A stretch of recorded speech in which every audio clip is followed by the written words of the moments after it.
I cannot even hear the speaker, so I only hear through your telephone. Oh, yeah. So we are recording now, Sebastian. Don't worry. Okay, good. Okay, so welcome to Crush the Cellar webinar series. Crush the Cellar is one-stop shop for all your winery needs, from the small and to very large wineries. We are located in Newburgh, Oregon, in the heart of the Willamette Valley, and are serving the wineries in Oregon in every state for the past 6 to 7 years now almost. We are sharing our building with the most reputable and accurate wine lab in the nation, ETS Laboratories. And Crush the Cellar carry all the major brands for your everyday winemaking protocol and procedure, including Laffort brand. And Kelly is here today with us to talk about our product and techniques and protocols. So we sell fermentation product, as you know, yeast, nutrient, enzyme, biolactic bacteria, fining agents. We also do packaging products, natural corking, capsules, fruit caps, crown caps, minerals. We also do filtration products and barrel alternative.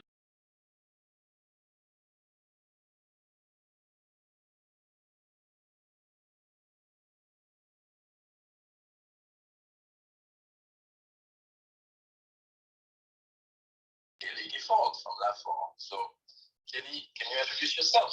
Absolutely. Thank you for having me, Sebastian. And for anybody out there who is not familiar with myself, I am Kelly Gifford. I am the Pacific Northwest Technical Representative with Laffort.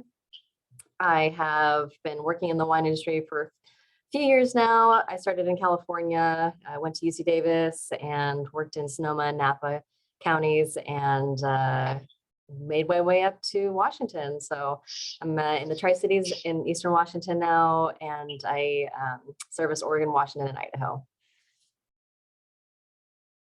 So we are going to start the questionnaire, as usual, 10 question answers. And if you have any question during the webinar, please put them on the Q&A, and we'll go through as we go along. If you want to add or bring some personal experience, you are very welcome as well. Just chat, and we'll give you the direction to follow. So here we are. We start. What causes sluggish or stuck ferment? Great question. So really quick, somebody had mentioned that they can hear me, but not you. So maybe I can just kind of reiterate the question really quick. Sebastian had just asked, what actually causes a sluggish or stuck ferment?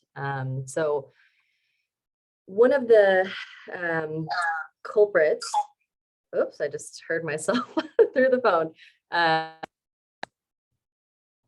is nutrient deficiency. So that's going to be one of the biggest things that you have to be aware of and consider when you're looking at your sluggish and stuck ferments as far as like the known causes.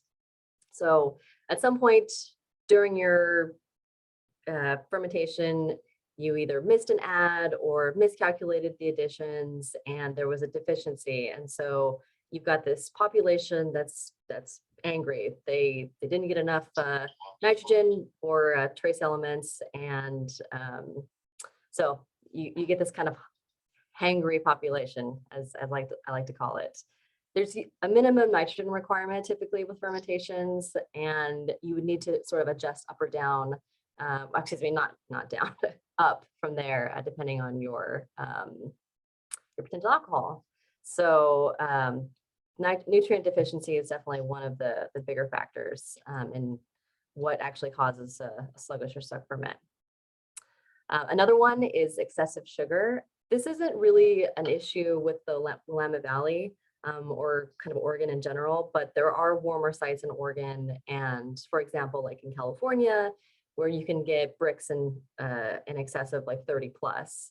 I know in Eastern Washington, we had, well, I mean, for Oregon and Washington this year, we had a heat dome over the summer that caused bricks accumulation. And it was sort of surprising for some winemakers over here on the eastern side of Washington. Something that I'm kind of familiar with down in California, but I know some folks kind of, it will catch you off by surprise. And so the reason why we worry about excessive sugar or concentrations, higher bricks levels, is because sugar actually in high concentrations can cause osmotic pressure on yeast cells. And so that's why, like with preservatives or jams, you won't see as much of a microbial issue because those high concentrations can be antagonistic to microbial microflora. So related to that, excessive alcohol, when you have high Brix, high sugar concentrations, your potential alcohol will be higher. Alcohol above 13% is technically toxic to yeast. They start to die off at that point. And so being mindful of your potential alcohol, sugar concentrations that are coming in. Once you reach certain percentage of alcohol, you'll start to see cell impairment, limited amino acid uptake, sugar uptake, membrane leaching of micronutrients, other membrane function loss. So that's something to be aware of as far as something that can contribute to your sluggish and stuck fermentations.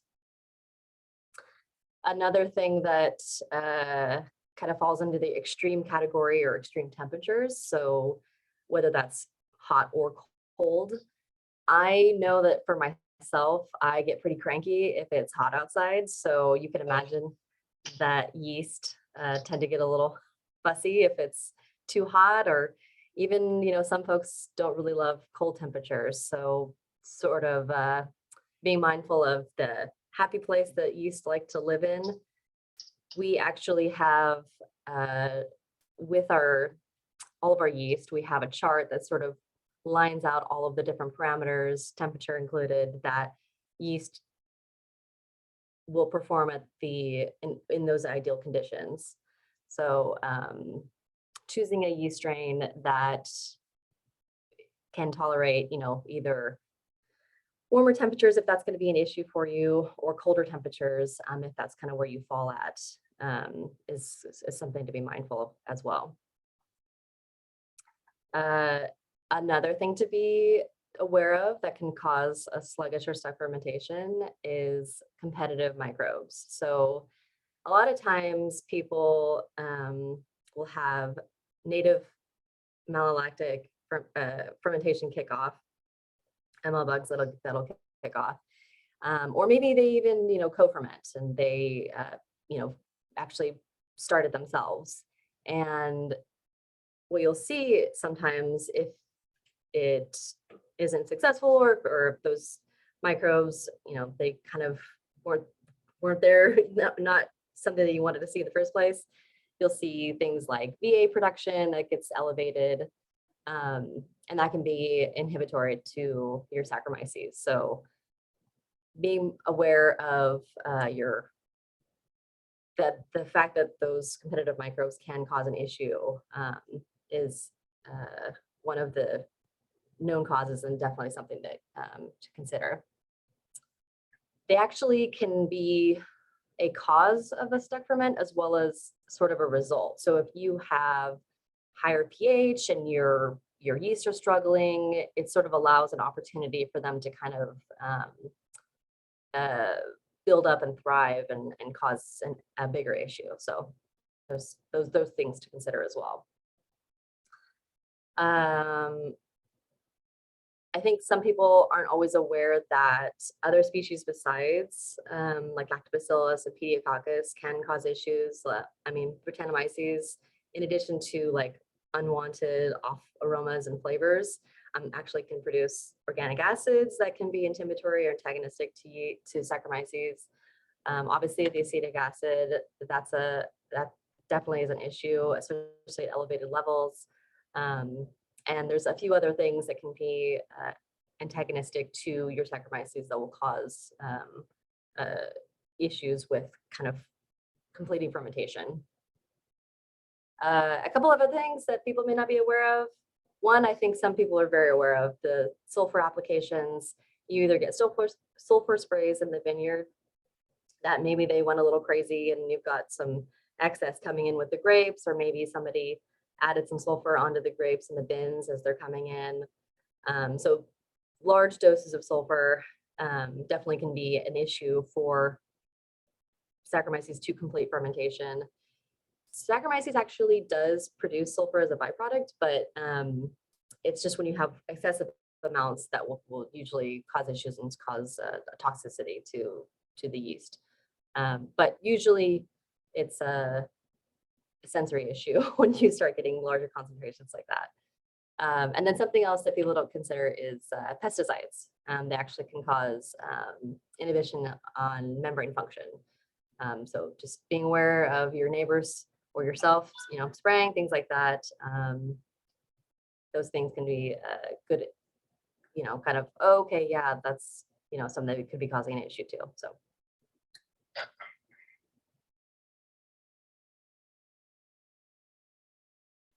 How are we doing over there, Sebastian? Good. I'm just trying still to play with my system, and I don't understand why it doesn't work. Can you hear me? Can everybody hear me? No, I think no one can hear me. That's the problem. So I'm going to go directly to the next question. Do I have sluggish or stuck ferments? Yeah, okay, so you asked, I think in the comments but I'm gonna go ahead and repeat it, how do I know if I have a sluggish or stuck ferment? And I think the biggest indicator is you're gonna see a slowdown in Brix depletion, a change in the fermentation kinetics, if you're measuring that. Or if you're just, using your hydrometer or densiometer, and you're just kind of checking the Brix, a slowdown.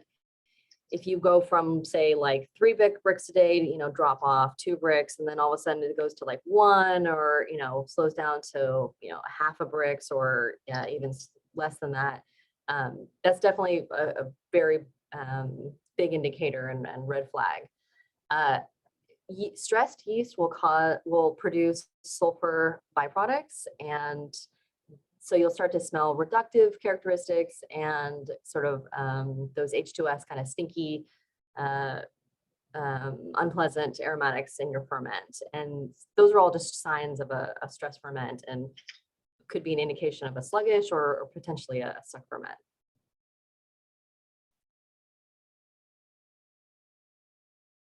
So what are my options before doing a restart?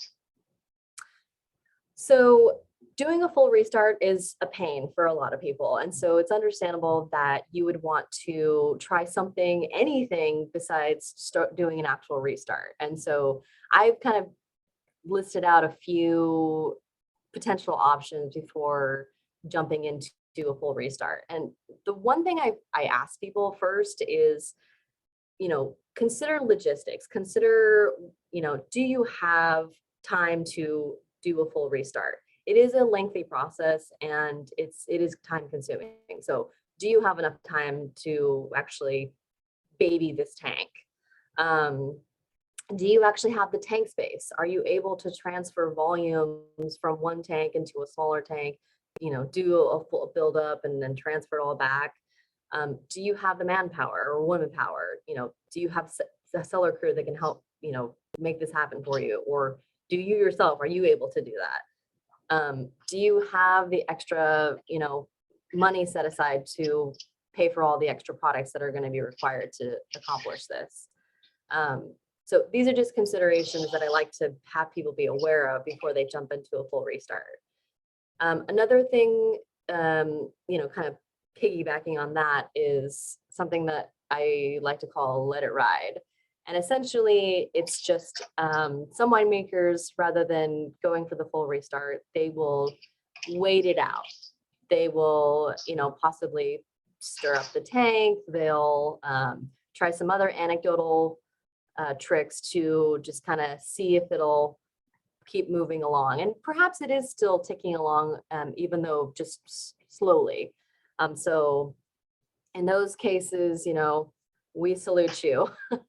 You are a brave soul, but that's okay, because sometimes it doesn't make sense logistically. The other thing is that will help if you are trying to just let it ride and maybe just try to give it a little something extra before doing a full restart, is something called, well, we like to call it boosting. There is a product we sell that is called Biactive, and it is essentially yeast hulls, a little bit of trace elements, and then some cellulose for structure. This added to a wine in addition to a rehydrated yeast like our BO213, which is a former Biana strain, strong fermenter, high alcohol tolerance, will ferment up to 18% alcohol and withstand extreme conditions. That addition with a just pitch of a rehydrated yeast, that yeast in particular, that is actually very helpful into boosting that yeast population and kind of getting it down to the finish line. So those are a couple of things that I like to recommend. And usually that boosting recommendation is done sort of at the first sign of stress or struggling, usually, in the last, third of the fermentation. So some people like to add the bioactive as a insurance policy to kind of get them through. Or if you do see some first signs of stress, that can be an option. Like maybe you're around 7 or 8 bricks or something like that. You can add the bioactive and then add the yeast, and hopefully that can get you through to the end. Okay, can you see the Q&A, or do you have access to the Q&A? Yes. Okay, so we have a question. Can you? Let's actually hold on. Let me see here. I'm not going to can you hear me? There's no point for me to. I actually do not see the question. Okay, so I'm going to copy the question and put that on the chat. Oh, I see. What is the what is the minimum bricks for bioactive? So if you're going to use the bioactive as like your insurance policy or boosting, that's something you'd probably want to do, earlier in the process. So, let's just say you've gotten down to like maybe 8 bricks or so. There isn't necessarily like a minimum, but it depends on the application. So like I said, with that, you're adding it earlier. If you've gotten down to, below, like 0.5 bricks or, just a really low amount, but not completely dry, our restart protocol still accounts for that, and you are adding some sort of yeastful product to detoxify your medium. And I'll go over that in the protocol. So it's not exactly like a minimum time. It's kind of just what option you chose to do and how we implement that. Okay, I saw something else pop up really quick. Okay, whoa, it's a long question. Maybe we can answer this at the end. Okay, yeah, we'll come back to that. Okay.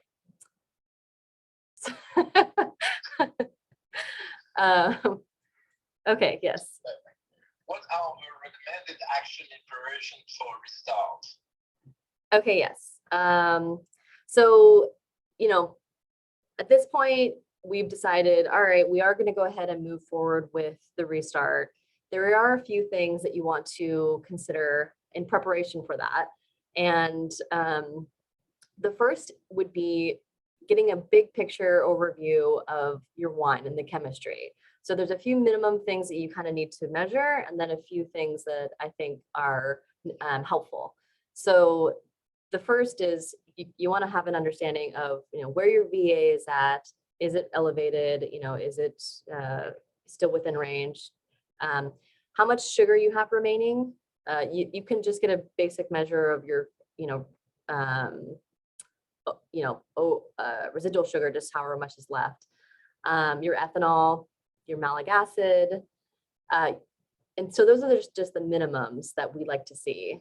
Then additionally, it's always good to see, what your free and total sulfur are. So, whatever's available to have even like a teensy bit of, antimicrobial action on things that are unwanted. And then the total sulfur is something that's, in the medium that you have to be considerate of for later.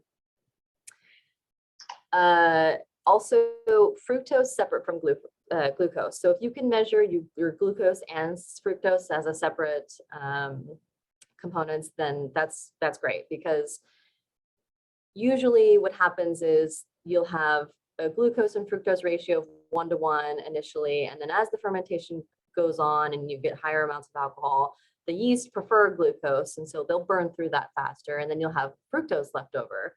And a lot of yeast, it's harder for them to convert that at higher alcohol concentrations. So choosing a yeast strain that is more fructophilic is a good option, or obviously in the protocol that we recommend, we do have a strain that will help to kind of burn through that fructose so that you can ferment to dryness.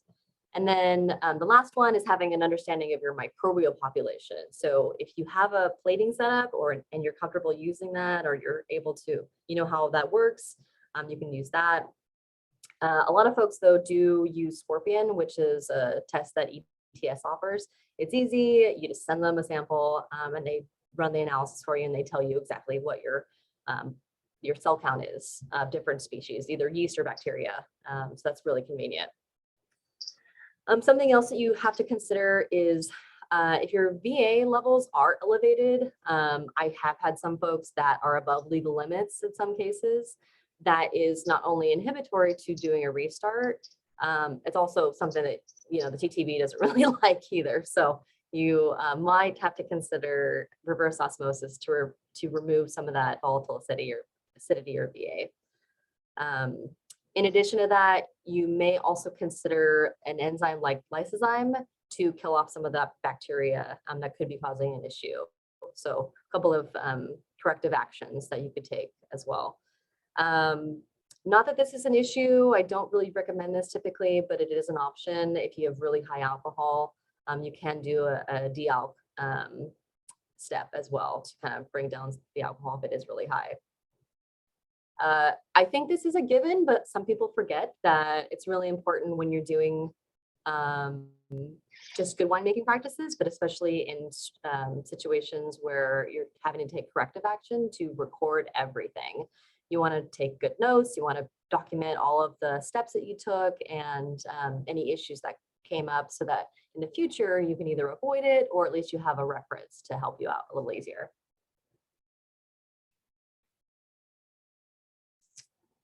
What is the protocol for executing a restart? Okay, so I actually was thinking that I could just share the protocol on my screen, and then we can kind of just go through it, because I did take some notes. Can you repeat the question, because I don't think anyone can hear me? Yeah, totally. All right, so Sebastian asked what's the protocol for the restart, and so I am actually going to share my screen with the protocol. I've taken a few notes because we have updated some of the information, and at least I can kind of walk you through it really quick so that you can better understand it. So let me share my screen. Let's see here, share screen. Oh, Sebastian, I need the permission to share my screen.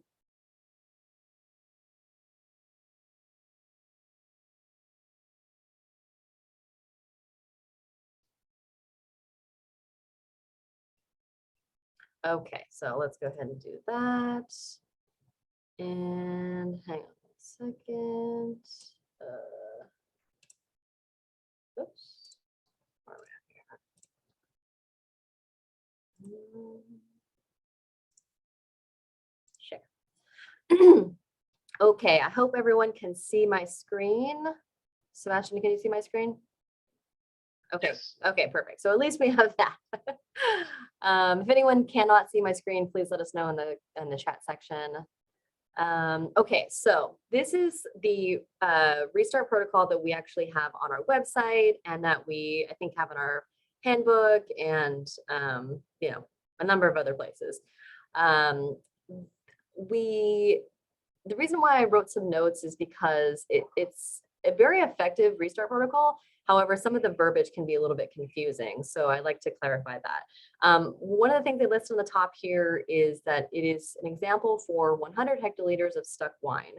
A hectoliter is 100 liters. It's 10,000 liters that they're working with here, and so that is approximately 2,600, ish gallons. So I kind of wanted to just kind of let you guys see that example real quick. Step one in the protocol is to prep your stuck wine. So essentially racking off of your gross lees, racking off of, your sediment, things like that is step one. You can also use a centrifuge. Not that many people have that available to them, but that is an option. Adjusting your temperature is important. Some people, as the fermentation slows down, the temperatures kind of cool off, or maybe they were working with a really hot ferment, or maybe they were already working with a really cold ferment. Doesn't really matter. Just adjust your temperature to 68 degrees. And that'll be a reoccurring theme in the protocol. The other thing is to adjust your sulfur. So in this case, they recommend 10 to 20 parts of sulfur. I typically recommend 20 parts because it'll either get bound up pretty quickly, or, depending on the circumstances, it warrants a little bit of extra sulfur addition. But if you don't feel comfortable with that, then a 15 ppm addition is sufficient as well. The other thing is you're going to want to add a yeast hull product. So in this particular case, we suggest Bioactive for whites and then Enocell for reds. However, I have seen folks use Bioactive for both white and reds. It's personal preference. The Enocell is just yeast hulls. The Bioactive is the hulls with the trace elements and the cellulose for structure for the yeast to kind of grab onto and keep in suspension. In this protocol that we are going to revise, you can see that the addition rates are as follows, 300 ppm on the Bioactive, 2 to 4 on the Enocell. We actually changed that and we just did a straight 400 ppm addition for both. We found that it just works a little bit better. Mix that in a closed loop, so closed circuit on the tank, and you're going to mix for the first edition 12 hours later, and then another 12 hours later. So 24 hours the first, and then a middle, and then a last one. And then you can move on to the next step. Preparing the yeast inoculum, or the starter tank or the mother tank, whatever you want to call it. Essentially pulling off a portion from the original tank you've kind of done that's your stuck wine. So I like to call it tank A, which is the original tank, and then tank B. In tank B, you actually adjust the alcohol down to 8%. You chaptalize, you add sugar, you adjust that to 20 grams per liter. You keep the temperature, which depending on your volume, obviously they chose a larger volume. Some people have less than this, some people have more than this. So, you could have a smaller porta tank that you're working with, or you could even have just like a drum or a brute, or some other miscellaneous device that you're working with, but trying to keep that temperature around 68. Also adding DAP. So for us, Thiazote pH is our DAP product. It is DAP with a little bit of thiamine vitamin added to it. The verbiage on this was a little confusing, so we've actually recently changed that, and essentially you're just adding 200 ppm to this smaller tank, the tank B. From there, the next subset on step 2, you're doing your yeast preparation, so rehydration. In this case, they're recommending a certain volume of water corresponding to 20 times the weight of the amount of the rehydration nutrients. So in this case, it's 3 kilos. You need 60 liters of water to rehydrate in. The cool thing is the temperature is only 104 degrees. Some other rehydration nutrients require 110 degrees to rehydrate in. So once you are prepping the water and mix in the rehydration nutrient, you don't have to wait to add the yeast to let the water cool down or anything. The rehydration nutrient, 300 ppm on that. That's kind of where they got that 3 kilo weight. The yeast also added at the same rate. So I had mentioned that the Actiflor BO213 previously. That is the former Bionis strain, strong fermenter, high alcohol tolerance, withstands extreme conditions.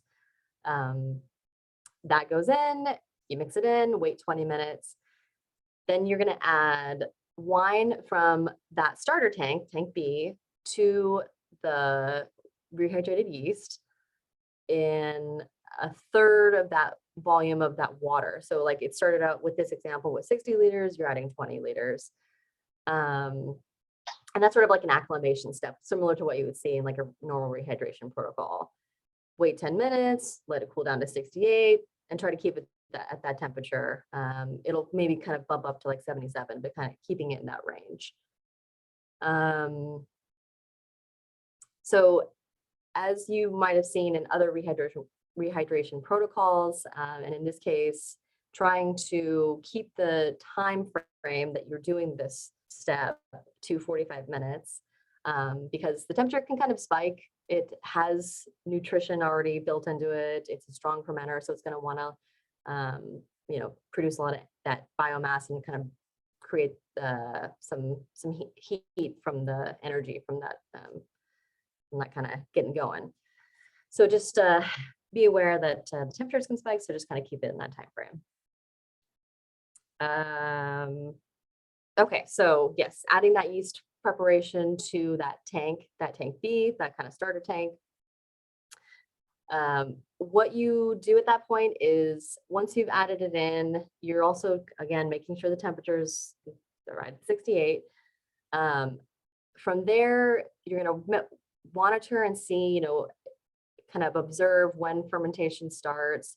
You're going to measure your Brix and also check for Brix depletion and sort of kind of aerate the process, either stirring it up or some sort of mixing, either with a pump, and essentially check and see once it gets down to 0.5 Brix or 5 grams per liter of sugar, and being mindful of not allowing it to totally exhaust the sugars because you're still trying to keep yeast activity up.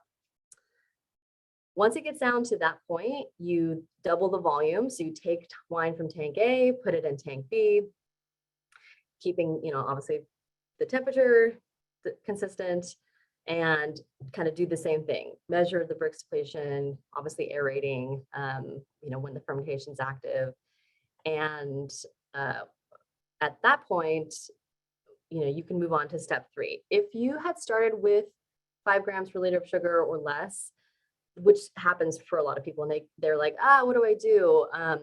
Don't worry, you essentially can either add an extended step, so essentially doing the doubling again, or you can just basically just measure and see if you have a depletion of about half to a quarter of the remaining sugar.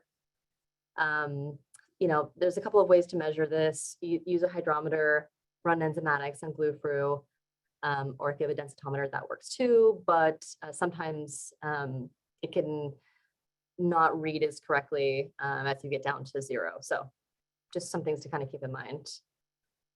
Record keeping, again, seeing how long it takes to get down to half the sugar is good for a good reference for future restarts. All right, last step, adding that preparation or that tank B starter tank into the stuck wine, the original tank A. Again, keeping consistent with the temperature.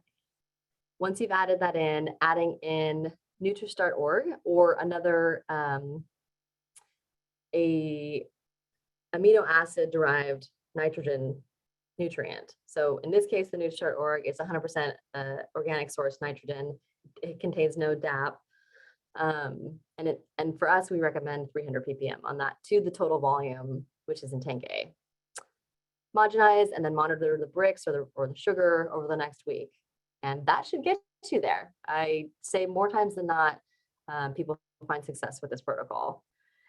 Pro tip, plan it out, visualize it, kind of see exactly what you need to get yourself there, and from the beginning to the end with time markers, and it'll make things a lot easier. So yeah, sorry. Try to keep that short. There's a lot of information. So So the key is really to avoid, restart in the future. So to anticipate is always the best. So how do you have any tips to avoid restart in the future? Yeah, I mean, definitely have an understanding of your known causes. Let me actually, I'm sorry, let me get out of my screen sharing here. Stop share. Okay, there we go.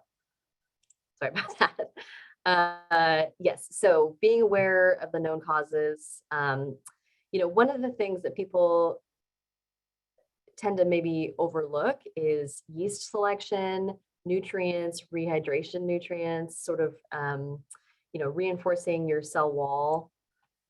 Those are really important to prevent your slowdowns, your sluggish and stuck ferments, because if you've prepared everything up and ahead of time, and your ferments are going to be more successful to where you won't even have to deal with something like this. So, going back to like nutrient deficiency, making sure that you have enough yan to begin with, you're adding it at the appropriate times, you're using a mix of organic sources as well as your DAP, and not only hitting that minimum target, but also accounting for if you have certain potential alcohol, and other factors like that. If you have higher bricks that come in, maybe watering back, again with kind of tying into excess of potential alcohol, watering back, and choosing or choosing yeast strains that are tolerant, and have the right parameters for what you're working with. Extreme temperatures, really trying to stabilize those temperatures, with either jacketed tanks or using Mother Nature to help you out, kind of watching your volume to surface area in the tanks. Those will kind of cause issues. And, also being mindful of your population size. So if you tend to have warmer ferments, maybe having a smaller yeast inoculum addition. If you have lower tanks, maybe lower temperatures you're working with, maybe increasing the yeast addition rate, building up a little bit bigger population. Different nutrients, like so DAP obviously is going to increase heat in your ferments, increase those kinetics. The organic nitrogen sources tend to be a little smoother fermentation kinetics and don't cause as much of the heat spikes. Obviously being aware of your competitive microbes, either using commercial ML strains, using commercial yeast. That's not always everybody's cup of tea, but those are some things, keeping a pretty good sanitation protocol in place to kind of combat some of those things. Those are helpful. Being aware of those external toxicity factors, pesticides, excess sulfur, whatever. So anyways, just keeping with the known, understanding the known causes and then trying to mitigate those things. Kelly, can you hear me? Yes. Okay, so one question, you add water to lower the alcohol to 8% alcohol on your pied cube, correct? Yes. And do you add any acid, tartaric acid in your water to balance the acidity in your pied cube, or you just add water, you don't worry too much about the acid at that point, even if that dilutes a little bit of the acid? So you could adjust the acid if you really were worried about it. It tends to, I mean, this question actually comes up a lot. The volume of the water that you're adding to the overall volume is such a small amount that it really doesn't affect the acidity overall. If you really are worried about it, you can, by all means, make an adjustment, but it's really not necessary. Okay. But that is a fair question that comes up a lot. For the big player, larger player, maybe, I don't know. The percentage is the same, whatever. It's, you take 1% of your stock wine. Yeah, I mean, exactly. I do see the concern, especially if you are working with larger volumes. But again, it really ends up being a very small amount in relative to the overall volume. So. Okay, well, first, would you be able to share the document? So when I will send a thanks email to everybody, I will put document from Kelly, the restart protocol on the email. So, and you can also reach to Kelly to ask her the document, and we should have a document at Crush the Cellar, Kelly. If we do not, maybe you can send us some, and we can put that at the register near Daniel and Kelly at the Crush the Cellar. Yeah, absolutely. So, I can absolutely print out the physical copy of the protocol to have at Crush to Cellar. We also have the PDF version on our website. We have the protocol in our new winemaker handbook, which there are a few copies at Crush to Cellar. However, the PDF version of the handbook is on our website, and I'm happy to send anybody any of the protocols, the handbook in the PDF form. I can give you notes. I can go over any of these things. We have videos. We have, a plethora of information out there that I can help you with. The other thing is on our website, we have a restart calculator. So it allows you to enter in all your information, and it'll create a custom protocol for you based on the information you provide. Great. Thank you. So next question. What resources are available from Laffort? So yeah, we kind of talked about that as far as resources. I am clearly your rep, your go-to person for all things Laffort in the Pacific Northwest. So if you have any questions, my information we can share with you. I'm available, email, text, phone, whatever. I'm here. I can definitely help out. Also, we have the website, we have the handbook, we have Crush the Cellar is our distributor, and we they have all of our information handy as well. So, in addition to the things I just mentioned, obviously the YouTube channel. We're going to have this video available as a recording. The resources are there. We are available to help you. Okay, great. We have a little time. So if you like to talk about malolactic fermentation, sluggish malolactic fermentation is a hot topic right now as well, so we are finishing sugar as well, but a lot of people already started malolactic fermentation. So it's only 11:20. We can push a little bit and go through that. Are you okay with that, Kelly? Oh, yeah, totally. So it's kind of interesting because I know that some people have pretty much finished up their primaries and some folks have already finished up their ML. But of course, we always have the stragglers, the problem children that, those tanks that we need to finish up for primary. But then we have some folks that are also struggling with their ML. And it's actually interesting because I tend to get these questions in I don't know, I want to say February through May. People are like, oh God, I let my ML go and I wanted to go, away for the holidays and I didn't want to think about it. So here we are in February and my ML is still not going through and what the heck. And so we actually do have a full restart protocol for malolactic fermentation. I can share that, but rather than kind of, go through that whole thing, essentially there's a few main areas that you need to focus on. Well, first of all, the things that cause sluggish malolactic fermentations typically is competition with residual yeast, toxicity. So either ethanol is your alcohol, higher alcohol is a little bit of a toxicity. Sulfur, obviously, bacteria is not as tolerant to sulfur as yeast is. And then medium chain fatty acids can actually be inhibitory to malolactic. Yeast produce that naturally in fermentation. And typically it's not an issue, but sometimes it can build up to a level that is inhibitory to malolactic. pH as well is big factor, can be, if you lower than 3.2, it can be an impact as well. So yeah, absolutely. I think it's important to mention that. Yes, absolutely. So some bacteria definitely are more tolerant than others of different pH ranges. Some, sparkling bases are pretty low pH, and we have some strains that are more tolerant and can handle that. But for the most part, a lot of bacteria cannot handle lower than 3.2. So you are definitely correct.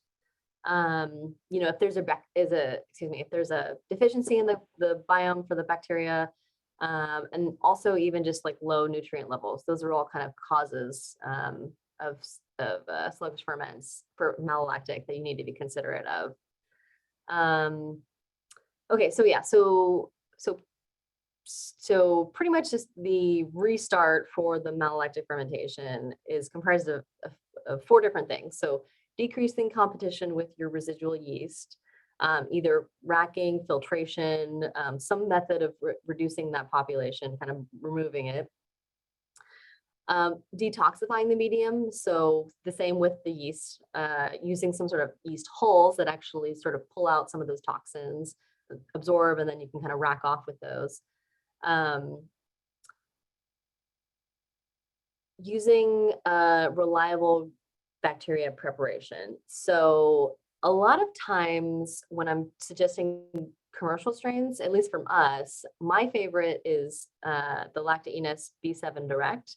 It's a direct add, it's a powerhouse, it has pretty wide parameters, and it kind of just burns through and finishes no problem. We do actually have a restart strain called B16 Standard, and that has a whole build-up procedure. It's usually about 3 days, and it takes you step by step. There's a whole protocol associated with that. And it works actually even in low pH situations. So that's a good option to actually follow through with the full protocol of restarting MLF. And then kind of tying into the low nutrients, if you feel that there might be a void in terms of having a nutrient supply for the bacteria, you can use something like Mallow Boost, which is specifically designed for MLF to aid in sort of kind of helping that bacteria population grow, and then also just kind of finish to burning through that malate.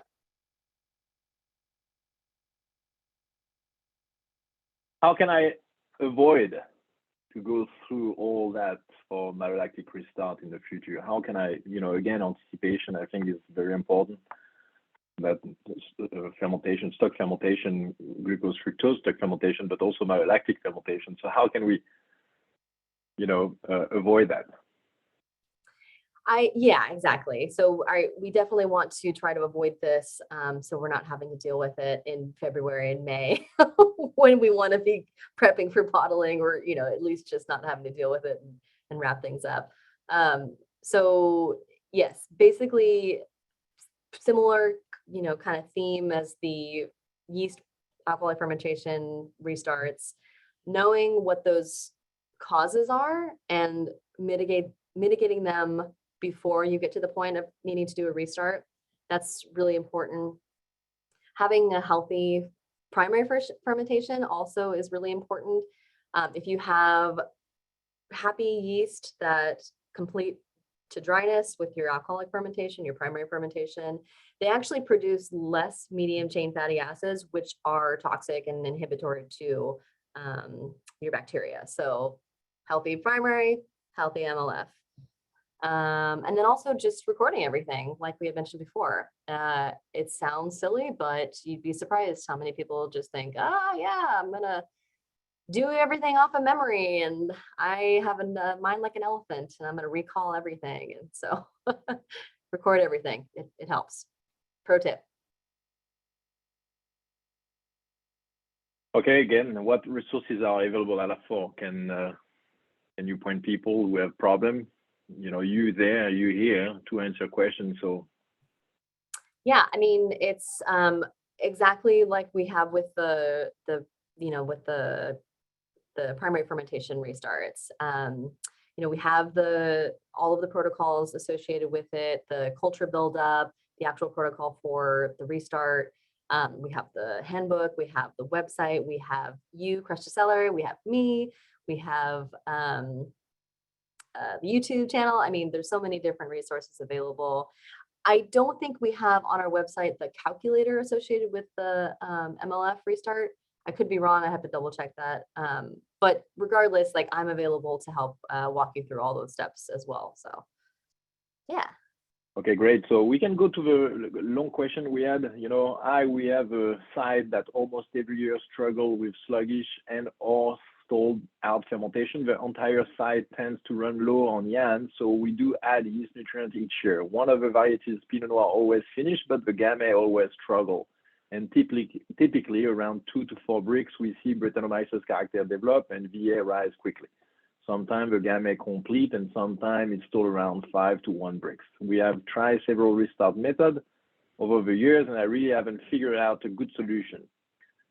9 years on this site. We have to reverse osmose the juice and restart later. We appreciate any thought on this. Also, we do not seem to have this issue with any other site to this extent or regularity. I should note that we use native pied de cuve for primary fermentation and only use commercial yeast with restart. That said, we experimented with inoculating one of the 2 ferments and said Gamay this year and still add a stall out. Both stalled native, one at 1 bricks, inoculation at -0.3. Okay. So I would say run your Yan first. Make sure that bring your sample to the lab, ETS lab, or your favorite lab to make sure that you have a perfect, accurate Yan data. I think without a good data, it's very difficult to apply a nutrient protocol. So that it's my recommendation. I agree with you, Sebastian. Having, an understanding of a very accurate understanding of where your Yans are at when they come in, then also, taking and testing at ETS, those are 2, definitely great options. I would say, let's have a conversation. If you want to give me a call or send me an email to kind of go over this a little more. It seems like I'd like to know more maybe about the Gamay, like the style that you typically, because I mean, Gamays can kind of be done in more carbonic, or there's different ways of kind of doing that. So I'd like to hear more about, sort of your method and a little bit more about the site. If you have Brettanomyces coming in, that can definitely be an issue. One thing I didn't mention, I was trying to keep the topic, somewhat concise, even though we've gone over time, but this is a very lengthy conversation. And, there's, we can go on and on about the different topics, as far as the known causes, and I can go into more depth about that. But really, some of the things that I mentioned about like either yeast selection or proper nutrition or proper rehydration, that makes a huge difference. Something else that I didn't mention is non-Saccharomyces introduction. Those can be another alternative to sort of beat down some of the unwanted microbes. And also in some cases, if let's just say you have like not in this case necessarily, but in a different case where you might have like higher sugar concentrations, high bricks coming in, you can actually use non-Saccharomyces to eat through some of that sugar, and then it will produce alcohol, but at least the Saccharomyces, even though it's coming into an alcoholic solution, if you like pitch it after the non-Saccharomyces, it'll have less sugar to have to like try to burn through. So that's kind of, there's some like tricks out there to kind of work with that. But I think in this case with the Brettanomyces, choosing another like a non-Saccharomyces strain to kind of outcompete that could be helpful. But again, I'd like to hear more information on the Gamay and sort of your process. So definitely shoot me an email or call me, or we can go over that. Yeah, you can also run some DNA analysis at ETS lab to know what type of yeast are fermenting at the beginning, mid fermentation, and you can also add a strong yeast at the end to help the finish as well.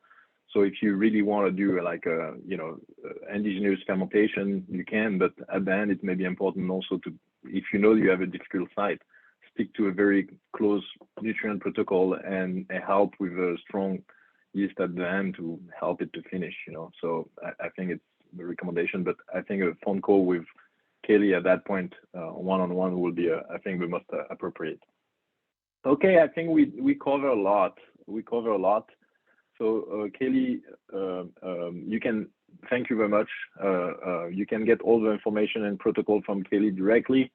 I'm sure you have her email. You can also get them at Crush with Cellar, and it is also on the fermentation handbook. A lot of these protocols are there, and she's always available and always helpful. So thank you very much. I'm so sorry for the technical difficulty. I know you can hear me now because I called in through a different system. So apologize for that. Not sure we logged in 30 minutes earlier, Kelly and I, to try to set that up. Usually we always fix things before we go online, but this time didn't work well. So apologize for that. And thank you for participating to the Crush to Cellar webinar. And if you have any additional questions, feel free to contact me or Kelly directly. Thank you, guys. Oh, and real quick, sorry, Sebastian. If any of the questions in the chat did not get answered, please feel free to reach out and I can answer them directly. Thank you. Thanks, guys.